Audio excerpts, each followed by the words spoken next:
அனைவருக்கும் வணக்கம். இன்னைக்கு நமக்கு உணவுக்காக அரிசி கொடுத்துருக்காங்க. அர்ஜுன், சித்ரா, குழந்தை பேர் விஸ்விகா. பையன் பொண்ணு பிறந்திருக்கான், இன்னும் பேர் வைக்கலையாமா.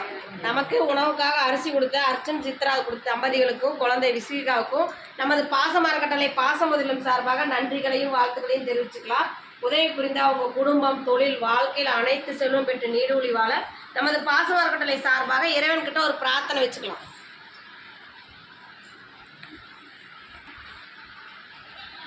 திரு அர்ஜுன், சித்ரா தம்பதிகளுக்கு குழந்தைகளும் நீண்ட ஆயுள் ஆரோக்கியத்தில் இருக்க நம்ம இறைவன்கிட்ட பிரார்த்தனை வச்சுருக்கிறோம். இந்த நேரத்தில் அவங்களுக்கு நாம் ஒரு கோரிக்கை வைக்கிறோம். என்னன்னு கேட்டிங்கன்னா, நம்ம பாசமரக்கட்டளை பாசமுதலம் ஆரம்பித்து 2 வருடங்களை கடந்து 3வது வருடத்துக்கு போயிட்டுருக்கோம்.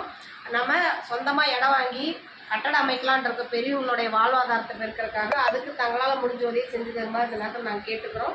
நீங்கள் மட்டும் இல்லாத உறவினர்கள், நண்பர்கள், உங்களுக்கு தெரிஞ்ச இடத்துலலாம் இந்த மாதிரியான ஒரு முதியோர்கள் இருக்க அங்கே 40 நபர்களுக்கு பக்கமாக இருக்காங்க. அவங்களுடைய வாழ்வாதாரத்தை பெருக்கிறதுக்காக அவங்க சொந்தமாக இடம் வாங்கி கட்டடம் அமைக்க போகிறாங்க. அதுக்கு நம்மளால் முடிஞ்ச உதவி செய்யலாம்னு சொல்லி நீங்களும் எங்கள் முதியோர்லத்தை வெளியே கொண்டு சென்று எங்களுக்கு கூடிய சீக்கிரம் சொந்த கட்டடம் அமையிருக்கு உங்களால் முடிஞ்ச உதவியை செஞ்சு கொடுக்கலான்னு இந்த நேரத்தில் கேட்டுக்கிறோம். அர்ஜுன், சித்ரா தம்பதிகளுக்கு பாசமரக்கட்டளை சார்பாக நன்றிகளையும் வாழ்த்துக்களையும் தெரிவிச்சுக்கிறோம். வாழ்க வளத்துடன்.